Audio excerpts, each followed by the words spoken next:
하나님의 자녀들은요, 교회뿐만이 아니라 세상에서도 내가 맡은 일에 부지런히 감당해야 합니다.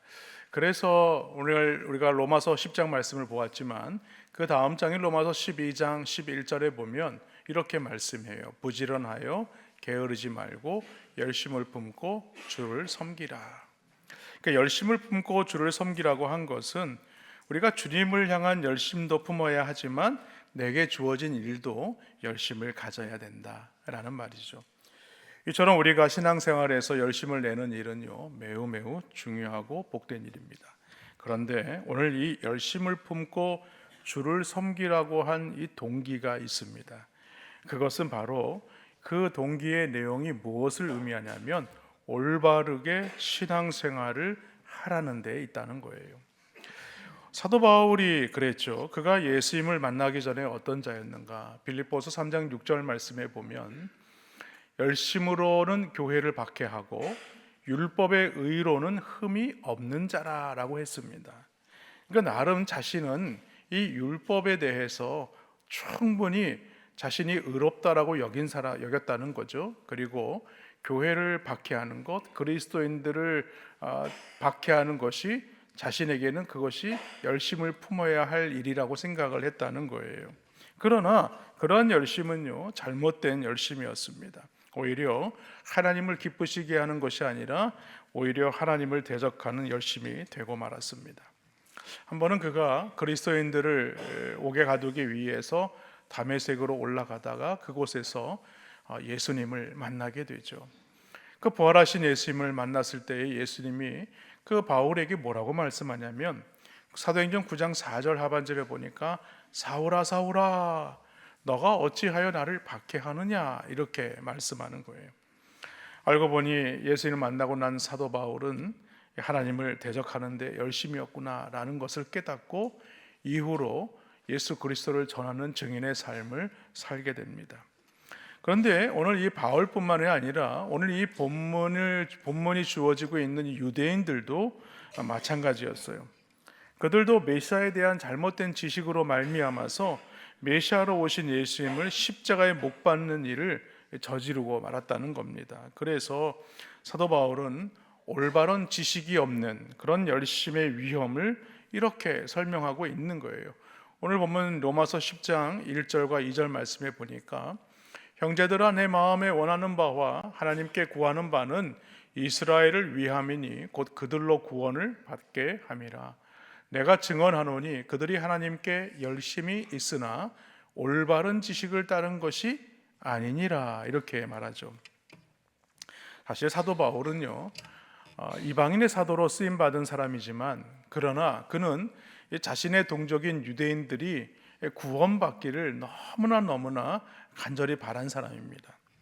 그러나 사도 바울은 가는 곳마다 오히려 유대인들로부터 배척을 받았죠. 예수 그리스도의 복음을 전한다고 배척을 한 것입니다. 그들이 이처럼 사도 바울을 배척한 이유가 무엇인가? 바로 오늘 말씀처럼 그들의 잘못된 열심에 있다라고 지금 말하고 있는 거예요. 그래서 오늘 16절과 21절의 말씀에 보면 이 반복해서 나오는 말씀이 있습니다. 그것이 무엇이냐? 순종하지 않았다라는 거죠. 그 순종하지 않은 이유가 무엇이냐면 잘 듣지 못했다는 거예요. 잘 알지 못했다는 거예요. 그래서 그들은 순종하지 못했다고 지금 변명하고 있는 것입니다. 이런 상황에서 사도 바울은요, 이 구약이 증거하는 이 구약의 선지자들과 증인들을 통하여서 하나님께서 이렇게 복음을 주셨음에도 너희가 그 말씀을 듣지도 못하고 깨닫지도 못했다는 것은 그것은 변명에 불과하다. 어떤 핑계도 될 수 없다라고 지금 말하고 있는 거예요. 그래서 오늘은요, 유대인이 이 믿지 못한 것인지 아니면 믿지 않은 것인지 그 본문의 말씀을 통하여서 우리가 어떤 마음으로 이 복음을 듣고 이 복음을 전하는 자가 되어야 되는지 함께 본문의 말씀을 가지고 나누기를 원합니다. 첫 번째가 뭐냐면 복음을 들었지만 믿지 않으려 했다는 거예요. 유대인들이 가진 열심은요 분명했습니다. 그것은 다르지 않았어요. 하나님을 위한 것이에요. 그런데 문제는 그들의 열심이 잘못된 것에 있었습니다. 여러분, 거룩한 열심을 갖는 것 매우 중요합니다. 왜냐하면 우리의 삶을 회복하고 치유하는 힘이 있을 뿐만이 아니라 그 사람의 영혼을 살리는 역사가 있기 때문입니다. 그런데 잘못된 열심을 가지면 어떤 일이 생기게 되는가? 나뿐만이 아니라 다른 사람마저도 그 영혼을 침체케 만든다는 거예요. 오늘 유대인들이 가진 열심이 그랬습니다. 그들은 율법을 지키는 일이 지나칠 정도로 잘못된 열심을 가졌다는 것이죠. 그들이 가진 열심은 무엇인가?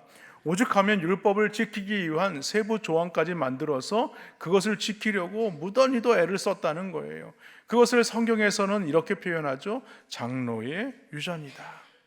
그 히브리어로 얘기하면 미시나라고 하는데, 그러니까 성경에 원래 나와 있는 하나님의 뜻보다는, 하나님의 말씀보다는 그 말씀을 지키기 위해서 우리가 무엇은 이렇게 해야 되고 저것은 저렇게 해야 되고, 그 사람들의 생각이 아주 세부 조항을 만들어 놓고 그것을 율법처럼 지키게 했다는 거예요. 결국에는 그렇게 사람들의 생각이 덧붙여지게 되다 보니까 나중에는 하나님의 뜻과는 전혀 상관없는 그런 어떤 말씀들이 된 거죠. 그렇게 유대인들은요, 율법의 행위를 의지하다 보니까 단지 믿음으로 의롭다함을 얻을 수 있다는 이 복음의 진리를 인정하려 하지 않게 된 것입니다. 여러분, 오늘날도 이와 같은 모습을 성도들에게서도 우리가 쉽게 찾아볼 수 있습니다. 자신의 종교적 열심을 가진 자들이 있지 않습니까? 그래서 자신이 열심히 신앙생활하는 것에 대해서 스스로를 높게 생각을 합니다. 높게 평가하죠. 그래서 나는 다른 사람보다 낫다, 그리고 나는 다른 사람보다 좀 괜찮은 사람이다 라는 생각을 가진다는 거예요. 그래서 누구든지 예수님을 믿는, 믿음으로 구원받는다는 사실을 말씀을 통해서 잘 알면서도 자신이 지금까지 신앙생활해온 이 모든 공로와 그 행함을 뭔가 복음에다가 플러스 알파, 그것을 더해야만이 진정한 신앙이라고 생각을 했다는 거예요. 이것이 유대인들이 복음을 받아들일 수 없는 그 이유였다는 거예요. 그래서 예수님은 모든 믿는 자들에게 의를 이루기 위하여 죽으시고 부활하셔서 율법의 마침이 되셨다라는 이 말씀을 전혀 이해할 수 없었습니다. 로마서 10장 4절 말씀 보십시오. 그리스도는 모든 믿는 자에게 의를 이루기 위하여 율법의 마침이 되셨다. 이 말씀이 무슨 말이겠습니까? 예수님께서 이전에는 율법이 있었어요. 그 율법의 말씀을 따라 살아야 했어요. 그러나 이 율법의 목적이 뭐냐? 이 메시아가 오셔서 이 모든 것들을 이루실 것이라는 그런 하나님의 말씀이에요.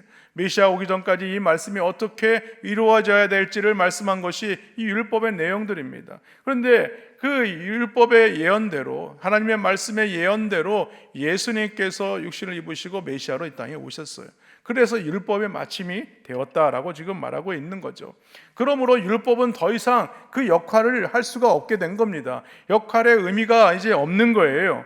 그러므로 오늘 우리는요, 유대인들과 같은 이 잘못된 열심을 갖고 있지는 않는지 우리 스스로를 늘 돌아보아야 하는 것입니다. 오직 믿음으로 말미암아 우리가 의롭다 여김을 받게 되었다는 사실을 의심해서는 안 되는 것입니다. 오직 예수님의 은혜로 말미암아, 예수님의 십자가의 공로로 말미암아 우리가 구원함을 받은 하나님의 백성이 되었다는 사실을 믿으시기를 주님의 이름으로 축원합니다. 그것이 무엇입니까? 오늘 13절 말씀이에요. 그 말이에요. 누구든지 주의 이름을 부르는 자는 구원을 받으리라. 여기에 뭐 플러스 알파가 없어요. 여기다가 뭐 열심히 있어야 되냐? 어떤 뭐 다른 것이 있어야 되느냐? 그러면 뭐 또 이렇게 말하시는 분이 있을 수 있어요. 목사님, 그러면 예수 믿었으니 됐으니 뭐 열심히 헌신할 필요도 없겠네요. 그러면 안 되겠죠. 우리가 예수님을 닮아가야 되지 않겠습니까? 주님 오시는 날까지 끊임없이 거룩한 믿음의 삶을 살아야 하는 것입니다. 그리고 어떻게 해야 주의 이름을 부를 수 있는지 지난주에도 말씀을 잠깐 드렸지만 4번의 연속적인 질문을 통해서 구원에 이르는 단계를 말씀하고 있죠. 먼저는 구원을 받으려면 주님의 이름을 불러야 한다는 거예요. 그리고 그것을 믿어야 한다는 것이죠. 믿으려면 들어야 하고, 들으려면 전파되어야 하고, 전파되려면 보내심을 받아야 한다라고 말씀을 드렸습니다. 마치 끝만 있는 것처럼 그렇게 부름과 믿음은 들음으로, 들음은 전파함으로, 전파함은 또 보내심으로, 이렇게 성경이 말씀을 드렸어요. 근데 결론적으로 사람이 구원을 받을 수 있는 것은 무엇인가? 좋은 소식을 전하는 사람이 보내심을 받아서 그 복음을 우리로 듣게 했기 때문이라는 겁니다. 그런데 사도 바울은 유대인들이 복음을 받아들이지 않는 이유를 뭐라고 단정짓느냐면 순종하지 않았기 때문이다. 그러니까 오늘 16절 말씀 보십시오. 그러나 그들이 다 복음을 순종하지 아니하였도다. 이사야가 이르되 주여 우리가 전한 것을 누가 믿었나이까 하였으니 라고 얘기를 하죠. 근데 사실 사도 바울은요, 로마서를 시작하면서 이 믿음과 순종을 연결해서 계속해서 우리에게 말씀을 주고 있습니다. 로마서 1장 5절 하반절에 보면요, 이런 말씀이 나와요.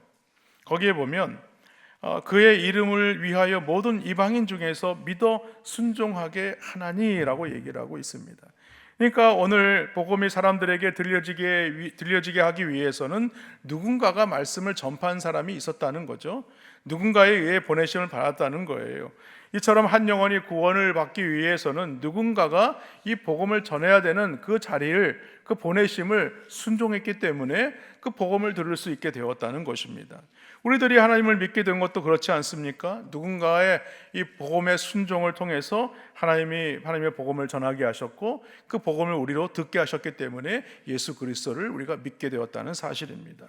그러므로 우리도 이제 하나님의 이 복음을 전파하는 증인의 삶을 살아야 하는 것이죠.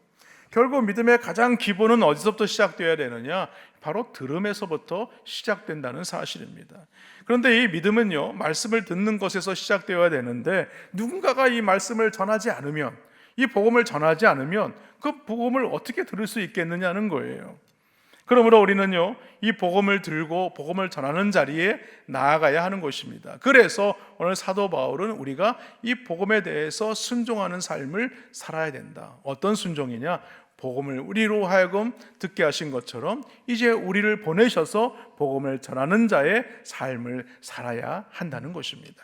아무쪼록 근본에 우리의 새생명 축제를 우리가 준비하면서 우리에게 허락하신 영혼들이 있을 것입니다. 마음에는 부담이 있어요. 내가 복음을 전하면 과연 저 사람이 예수님을 믿게 될까? 저 사람이 예수 믿고 나올까? 교회에 한번 발걸음을 옮길 수 있을까? 여러 생각이 들 수 있지만, 그러나 여러분, 우리가 주의 말씀을 듣고 예수님을 구주로 영접한 것처럼 오늘도 우리가 이 복음을 가지고 또 복음을 전하라는 그 말씀에 여러분 순종하시기를 바랍니다.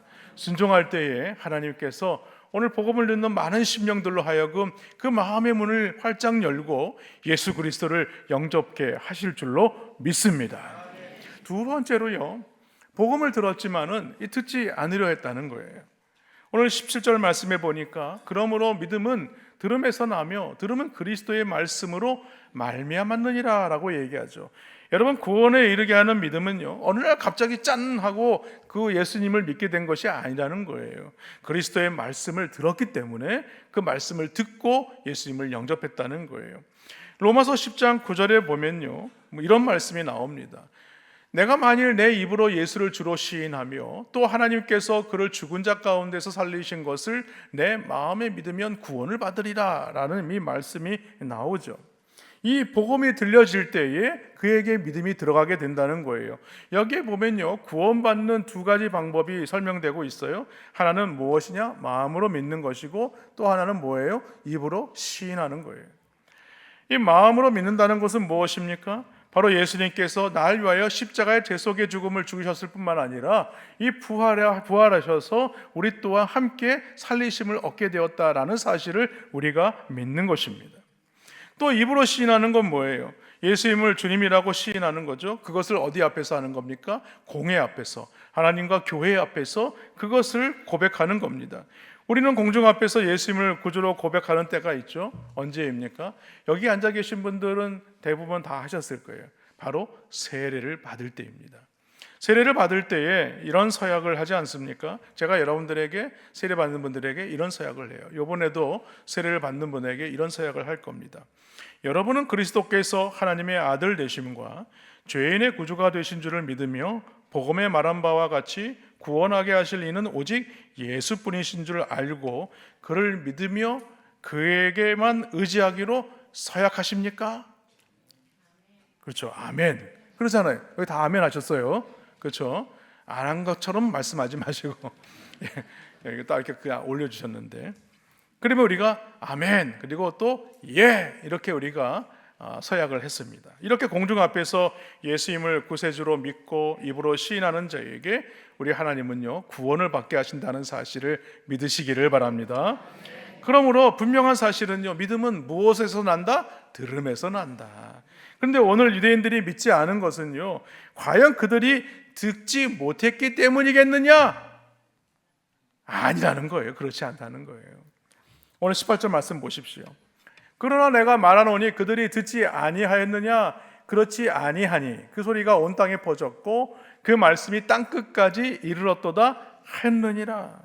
그러니까 이 말은, 듣지 못했다는 말은 무엇이냐? 변명해 하지 말아요. 변명하지 말라. 분명히 온 땅 끝까지 복음이 증거되어졌다는 거예요. 그래서 이 말씀은 사실 사도 바울이 시편 19편 말씀을 인용한 말씀입니다. 사실 당시 유대인의 공동체가 있는 곳이라면 어디에나 복음이 전해지게 되었죠. 참 한국 사람들과 유대인들과 뭔가 흡사한 것이 있습니다. 한국 사람들은요, 해외에 나가게 되면 가장 먼저 만들어지는 게 있어요.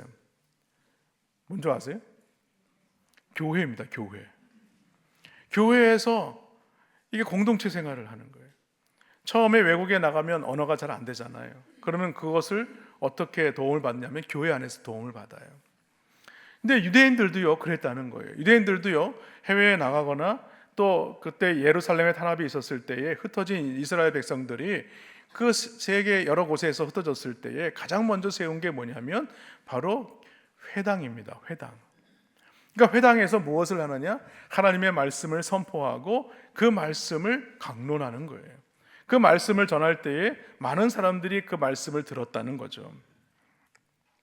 그렇기 때문에 오늘 이 복음을 듣지 못했다라는 것은 그렇지 않다는 거예요. 너희가 복음을 들었다는 거죠. 여러분, 예를 들어서 우리가 한때 코로나 때가 있지 않았습니까? 우리가 공공장소에서 마스크를 쓰지 않으면 어떻습니까? 사람들이 어떻게 쳐다보죠? 왜 마스크를 안 쓰고 있나? 이렇게 쳐다보지 않겠어요? 근데 난 쓰라는 말을 들은 적이 없어요 라고 이렇게 얘기한다면 여러분 어떻게 이해할 수 있겠느냐는 거예요. 그거는 하나의 핑계일 수밖에 없다는 거죠. 우리가 잘 알다시피 예수님은 사도 바울을 보내어서 복음을 전하실 때에도 이 이방인 땅에 가서도 가장 먼저 한 일이 그거였어요. 사도 바울도요 자신의 동족을 구원하기 위한 그 간절함이 있었기 때문에 그는요 먼저 이방인의 사도로 부르심을 받았지만 이방인에게 가지 않았어요. 가장 먼저 찾은 데가 어디입니까? 유대인들이 있는 회당입니다. 회당에 가서 항상 말씀을 전했어요. 왜? 유대인들이 구원받기를 원했기 때문에. 그래서 회당에서 말씀을 전하고 예수님의 복음을 전하는 일을 최우선 과제로 여겼다는 것이죠. 이런 점을 두고 볼 때에 이스라엘이 복음을 듣지 못했다는 것은요 변명에 불과하고 핑계에 불과하다라는 것입니다. 여러분, 우리가 전도를 하지만 오늘 예수님을 믿지 않는 많은 사람들이 예수님을 모를까요? 몰라서가 아닙니다. 그들이 복음을 듣지 못해서일까요? 아닙니다. 여러분, 이 세상의 많은 사람들은요 예수님이 누군지를 알아요. 복음이 무엇인지 압니다. 그런데 그들이 오늘 알지만은 진정으로 예수님을 구주로 영접하지 않았다는 거예요. 오늘 사도 바울이 유대인들에게 복음을 전한 일로 인하여서 한때 이 고소를 당한 적이 있었습니다. 이 가이사랴에 도착했을 때에 예루살렘에서 내려온 이 대제사장 아나니아와 몇 명의 공회원들과 이 변호사 더둘로라는 사람이 그 사도 바울을 고발하게 돼요. 이 고발의 내용을 보면 사도 바울이 어떻게 살았는가라는 것을 알 수 있을 정도입니다. 그 고소의 내용이 사도행전 24장 이 5절의 말씀이에요. 우리가 보니 이 사람은 전염병 같은 자라 천하에 흩어진 유대인들을 다 소요하게 하는 자요 나사렛 이단의 우두머리라. 여기에 보면요 이 사람은 전염병 같은 자, 그러니까 예수쟁이라는 거죠. 예수님을 전한 자라는 거예요. 그래서 유대인들을 다 소유하게 하는 게 무엇입니까? 회당에서 예수님의 복음을 전하니까 소유할 수밖에 없는 거예요. 어떻게 메시아가 육신을 입으시고 이 땅에 올 수 있느냐라는 거죠.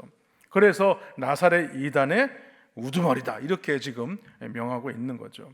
그러니까 사도 바울은 오늘 전염병 같은 자다라고 욕을 들을 정도로 유대인에게 열심을 가졌던 자다, 열심히 전도한 자다라는 것을 말하는 것입니다. 이처럼 하나님은 이스라엘 백성들에게 복음을 들을 수 있는 기회를 이토록 많이 주셨음에도 불구하고 못 들어서 못 믿었다? 이것은 변명이고 핑계가 될 수밖에 없다는 거예요. 말도 안 된다는 것이죠. 그러므로 우리들도 우리 주변에 이 불신 이웃들이 하나님의 심판대 앞에서 우리 옆에 보니까 더자람 교회 어느 성도가 내가 아는 사람인데 그 사람이 내가 이 땅에 사는 동안에 한 번도 나에게 와서 예수 믿으라고 권장하지 않아서, 권면하지 않아서 내가 결국에는 이 심판대 앞에서 지옥으로 가게 되었습니다 라고 얘기한다면 여러분 부끄러운 일 아니겠습니까? 그러니까 여러분, 내 주위의 이웃 중에 저 사람은 예수 안 믿는데, 교회 안 나가는데 저 사람에게 내가 복음을 전해야겠다, 그런 마음의 감동함이 있으면요, 주저하지 마시고 다가가서 복음을 전하시기를 축원합니다. 네. 그렇습니다. 여러분, 복음의 전파의 일차적인 목적은요, 영혼 구원에 있지만 또 다른 것은요, 이 복음을 거부한 자들이 하나님의 심판대 앞에서 변명하거나 핑계대지 못하도록 복음을 전해야 된다는 거예요. 그래서 오늘 우리가 이 복음 말씀을 통해서 근본에 많은 자들에게 이 예수 그리스도의 이 복음을 전하실 수 있는 귀한 은혜가 있기를 주님의 이름으로 간절히 축원합니다. 마지막으로요, 복음은 들었지만 잘 알지 못했다는 거예요. 이스라엘이 복음을 들었지만 지금까지 믿고 따랐던 말씀과 너무나 다른 복음이기 때문에 이해할 수도 없었고 듣기는 했지만 제대로 알지 못했다는 거예요. 이에 대해서 사도 바울은요, 누구의 말을 인용하고 있느냐, 이 모세와 이사야 선지자의 말을 인용하면서 그 하나님의 구원 계획이 무엇인가를 설명하는 말씀이 이 19절입니다. 19절 말씀에 보니까, 그러나 내가 말하노니 이스라엘이 알지 못하였느냐, 먼저 모세가 이르되 내가 백성 아닌 자로서 너희를 시기하게 하며 미련한 백성으로서 너희를 노엽게 하리라 하였고라고 얘기를 하죠. 그러니까 문제가 무엇이냐면 지금 이스라엘이 이 이방인의 구원을 받아들일 수가 없었다는 것이죠. 그런데 하나님의 구원 계획은 무엇입니까? 이스라엘 택한 백성들뿐만이 아니라 온 인류가 예수 그리스도를 믿고 구원함을 받는 것에 있는 거예요. 그런데 이스라엘은요, 자신들은 하나님의 택한 백성들이기 때문에 자신들만 구원을 받아야 된다고 생각했다는 것이죠. 그리고 저 이방인들은 심판날에 장작으로 떼어져야 될 그런 사람들인데, 그런 자들인데 어떻게 저 사람들도 구원함을 받을 수 있느냐, 이렇게 생각하는 것조차도 그것이 이해가 안 됐다는 거예요. 그래서 이 하나님의 구원 계획에 대해서 그들이 이 복음을 거절했다는 겁니다. 여러분, 우리가 잘 알고 있는 대표적인 사람 요나가 그렇습니다. 요나가 하나님께서 니느웨 성으로 가서 복음을 전하라고 하시죠. 근데 니느웨는요, 하나님의 마음을 너무 잘 알았어요. 아니, 하나님이 왜 나를 니느웨로 보내라고 하는 거지? 왜냐하면 자신이 결론적으로 말씀을 드리면 니느웨로 가서 복음을 전하면 분명히 이방인들이 분명히 하나님을 믿을 것이라는 그런 어떤 확신이 있었기 때문에 그래요. 그래서 그가 하나님의 명령을 거부하고 어디로 도망갑니까? 다시스로 도망을 가잖아요. 결국에는 어떻게 됩니까? 다시 하나님의 은혜로 다시 복음을 전하게 되죠. 그래서 니느웨 성으로 가게 됩니다. 근데 여러분 생각해 보십시오. 왜 요나가 니느웨로 가는 것을 꺼려했을까? 크게는 두 가지로 말씀드릴 수 있어요. 첫 번째는 이방인들이 구원받는 그 자체부터가 싫은 거예요. 또 하나는 뭐냐면 이 니느웨는요, 어느 나라의 수도입니까? 아수르의 수도입니다. 그런데 자신의 조국인 북이스라엘, 요나가 선지자로 활동하고 있는 그 나라가 북이스라엘인데, 이 북이스라엘이 어디에 나라에 멸망을 당한 거예요? 아수르에 의해서 멸망을 당한 거예요. 그러니까 하나님을 믿는 것도 싫은데 자신의 나라를 멸망시킨 그 아수르의 수도에 가서 복음을 전하라고 하니, 말하자면 이런 거죠. 그 평양에 가서 복음을 전하라는 거와 똑같은 거예요. 그러니 영 마음에 안 드는 거죠. 그런데 어떻게 됩니까? 나중에 그 원수와 같은 나라에 가서 복음을 전하기를 하죠. 복음을 전할 때 그 3일길을 가야 할 성이라고, 큰 성읍이라고 했어요. 그런데 하루 만에 다 돕니다. 하루 만에 돌았다는 게 뭡니까? 막 열심히 달리면서 하나님 믿으세요, 예수 믿으세요. 근데 달리면서 전한 복음을 그들이 잘 들었을까요? 아니죠. 복음을 못 들었어요. 그런데요, 그 하나님은요, 그 요나의 그 달리기를 보게 하셔서 하나님을 믿도록 했다는 거예요. 그래가지고 그 니느웨의 온 성읍이 왕으로부터 모든 백성들이 다 상복을 입고 하나님 앞에 엎드려 회개하는 놀라운 역사가 일어나게 되는 것입니다. 그러니까 하나님의 구원 계획은요, 택한 이스라엘 백성들만이 아니라는 거예요. 모든 인류가 예수 그리스도를 구주로 영접하여서 구원함을 받는 것이 하나님의 계획이고 하나님의 뜻이라는 사실입니다. 그런데 그 하나님의 명령을 순종하지 않고 오늘 이스라엘은요, 그 명령을 거부했다는 거예요. 결국 오늘 이 모세뿐만이 아니라 이사야 말씀도 그렇습니다. 20절 말씀에 보니까 이사야는 매우 담대하여 내가 나를 찾지 아니한 자들에게 찾은 바 되고 내게 묻지 아니한 자들에게 나타났노라 말하였고 라고 얘기를 하죠. 여러분, 이 말씀을 보면요, 이 복음에 대한 이스라엘의 부정적인 반응을 이렇게 기록하고 있는 거예요. 그러니까 모세의 율법만이 아니라 선지자들도 이와 같이 사실을 예언했다는 거예요. 그런데 오히려 그 하나님의 말씀에 대해서 그들은 순종하지 아니하고 그것을 거부했다는 거예요. 그러므로 오늘 이 말씀을 인용하고 있는 것은 변명의 여지가 없다는 거예요. 그 책임은 전적으로 복음을 전하지 아니한 이스라엘에게 있다, 이렇게 얘기하고 있는 겁니다. 이것은 우리에게도 마찬가지죠. 우리에게 들려진 이 복음을 통하여서 우리가 예수 믿었잖아요. 구원 받았잖아요. 나만 예수 믿으면 구원 받으면 됐지. 저 사람들 우리 가족 중에 예수 중에 안 믿는 사람이 있는데 그 사람들 죽어서 지옥에 가도 나는 괜찮아. 여러분, 그렇게 하겠습니까?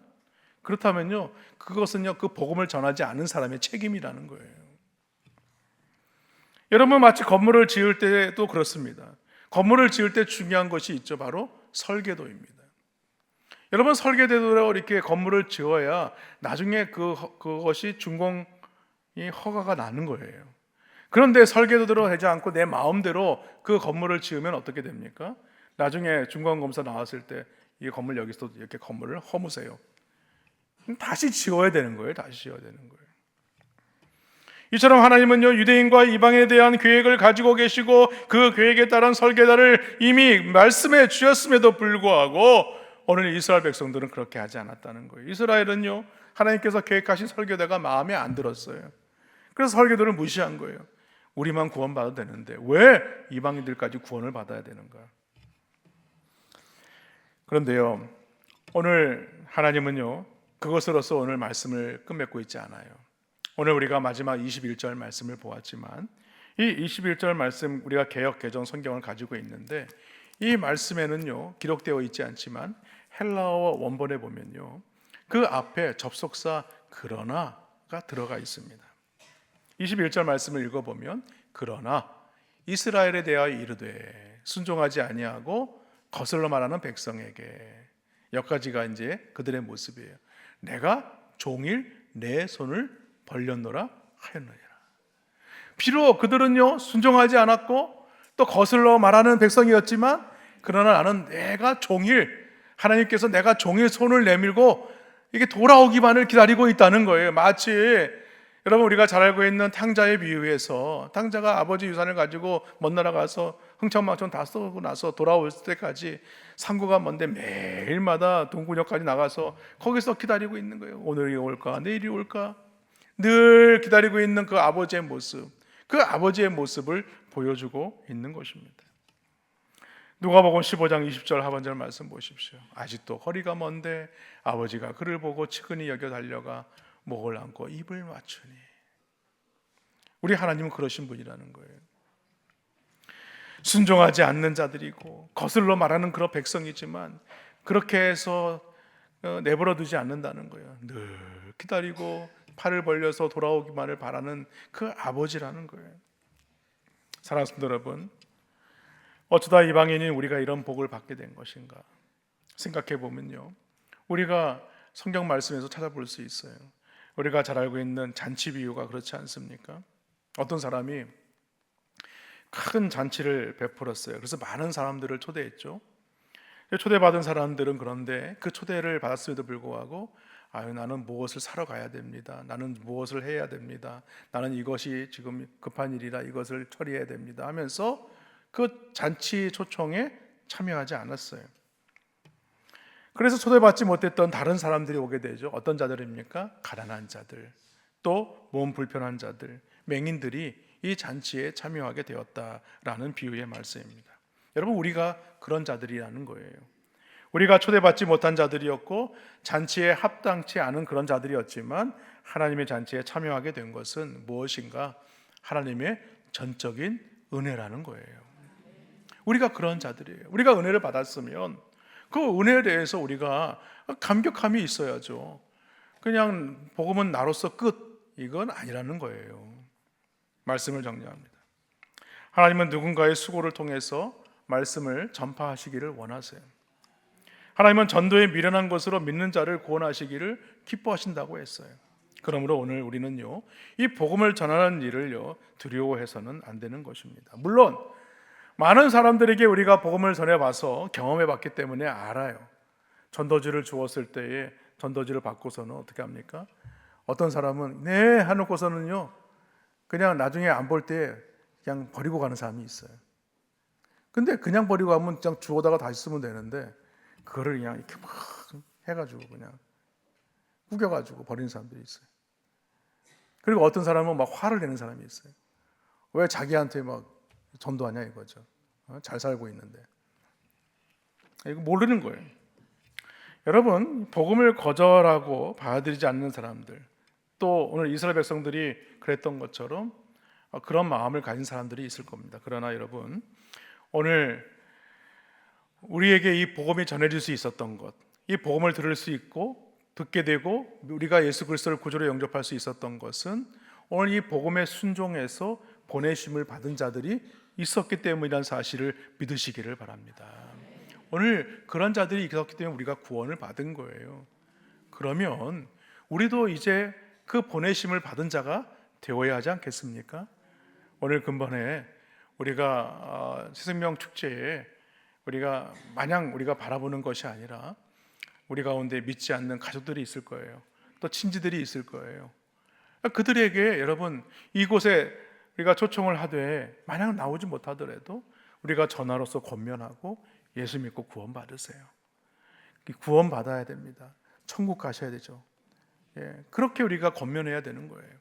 바라기는 여러분, 그냥 이것은 나로서 충분하다 이렇게 생각하지 마시고, 내가 무슨 능력이 있어서 전한다 이렇게 생각하지 마시고, 내가 예수 그리스도의 복음을 들었을 때 믿게 된 것은요, 하나님의 전적인 은혜라고 했습니다. 이것은 성령께서 우리를 주장하셨기 때문에 그래요. 그러면 우리가 복음을 전하면 그때부터 누가 일하시느냐? 우리 하나님이 일하시는 거예요. 우리 성령님이 일하시는 거예요. 그러면 우리는 복음을 전하기만 하면 되는 겁니다.